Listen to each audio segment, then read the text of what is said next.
방금 전 박영수 특별검사팀이 최순실 씨죠. 최순실 씨 출석 요구를 무려 6차례나 요구를 했지만 응하지 않다가 방금 전에 특검 사무실이 있는 대치빌딩에 들어가는 최순실 씨가 외마디를 외친 것이 지금 상당히 큰 논란이 되고 있는 상황입니다. 그 문제를 좀 급하게 짚어보도록 하겠습니다. 오마이TV 박정호 기자 자리하셨습니다. 어서 오세요. 네, 안녕하세요. 네, 자 최순실 씨가 특검에 출석하면서 기자들을 향해서 상당히 거세게 특검에 항의하는 모습을 보였다고요? 네, 참 짐작을 아무도 못했던 그런 네. 일이 벌어졌는데요. 네. 먼저 그 최순실 씨의 목소리부터 네. 한번 육성부터 한번 들어보시죠. 우리는 더 이상 민주주의 특검이 아닙니다. 최순실 씨 여전히 강한 우리까지 멸망시키겠다 그러고 이 땅에서 죄를 지켜 살게 해야겠다는 게 자유민주주의 특검이 아닙니다. 그리고 박 대통령하고 공동체 힘을 밝히라고 자백을 강요하고 있어요. 이것은 너무 억울해요. 우리 애들까지 다 어린 손자까지 이렇게 하는 거는.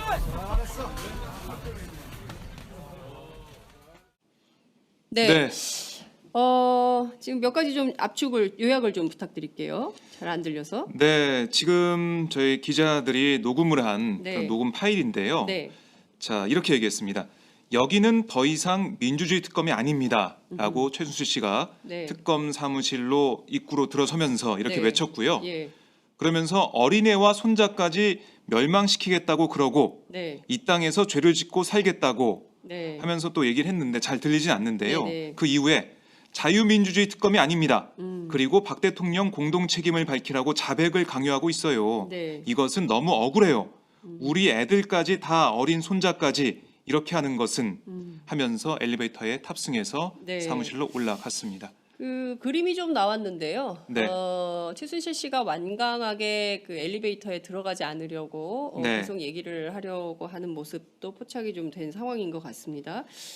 중요한 것은 지금 박근혜 대통령과의 공동 책임을 밝히라고 자백을 강요하고 있다 이런 주장을 하고 있는데 네. 지금 6번이나 그 특검에 응하지 않았어요. 특검 조사에 불응하다가 이제야 이제 나온 상황인데 지금까지 드러난 의혹이 굉장히 많이 있습니다. 사실로 드러난 것도 많고요. 그리고 범죄 사실을 증거인멸하려고 했던 단서들도 나오고 있는데 이렇게 끝까지 본인의 죄에 책임이 없다라고 이제 주장을 하는 이런 상황으로 저희가 요약을 좀 해볼 수 있을까요? 네, 그렇습니다.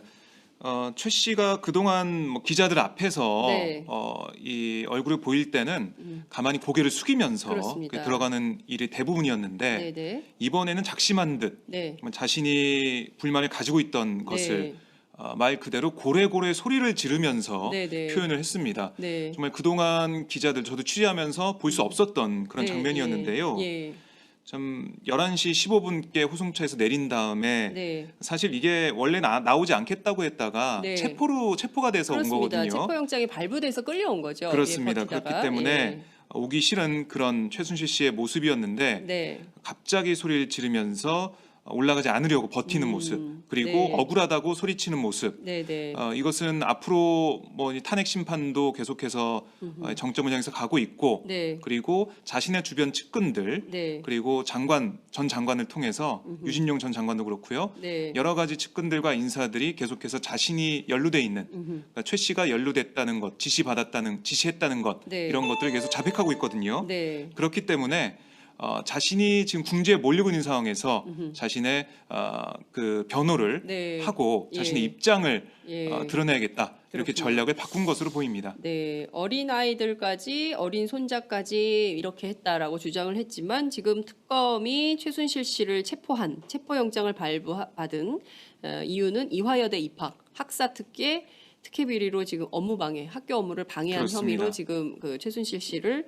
체포해서 지금 최대 48시간 동안 조사를 하게 되는 겁니다. 네. 최순실 씨가 굉장히 억울하다고 했지만 지금까지 드러난 범죄 사실이 너무나 많이 있습니다. 이 문제에 대해서 사실상 박근혜 대통령과 공동 지갑, 경제 공동체를 운영해 온 것 아니냐는 의혹까지 나온 상황이기 때문에 그렇습니다. 이 문제에 대해서 특검이 지금보다는 더 강도 높은 수사를 하게 되지 않을까 이런 전망도 해보겠습니다. 하지만 뭐 최 씨가 순순히 조사에 응할지는 아직 미지수입니다. 네. 최 씨 변호인인 이경재 변호사는 이렇게 얘기했거든요. 네.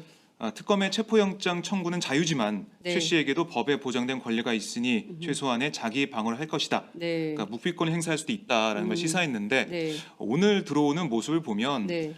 뭐 소리까지 지르면서 들어왔으니 네. 자신이 결백하다는 주장을 계속 강하게 펼칠 것으로 보입니다. 그렇군요.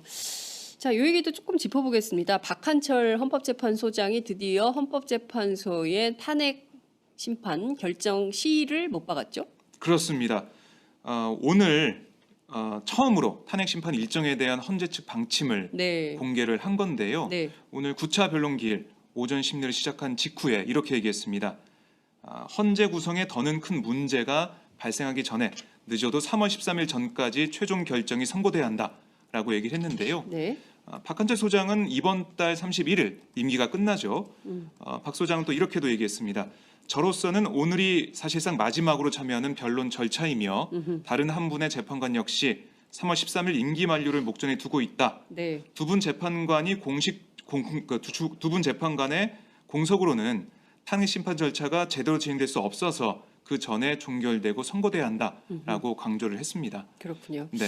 알겠습니다. 저희가 강제 소환되는 최순실 씨가 억울하다, 민주특검이 아니다 이렇게 항변하고 있는 육성 목소리를 입수를 해서 지금 보도를 해드렸습니다. 사실상 이렇게 자백을 강요하고 있다라고 주장을 하고 있지만 특검 입장에서는 또 적반하장이다 이런 주장도 할 수 있을 것 같다. 국민들이 어떻게 판단할지 저희가 지켜보도록 하겠습니다. 오늘 말씀 잘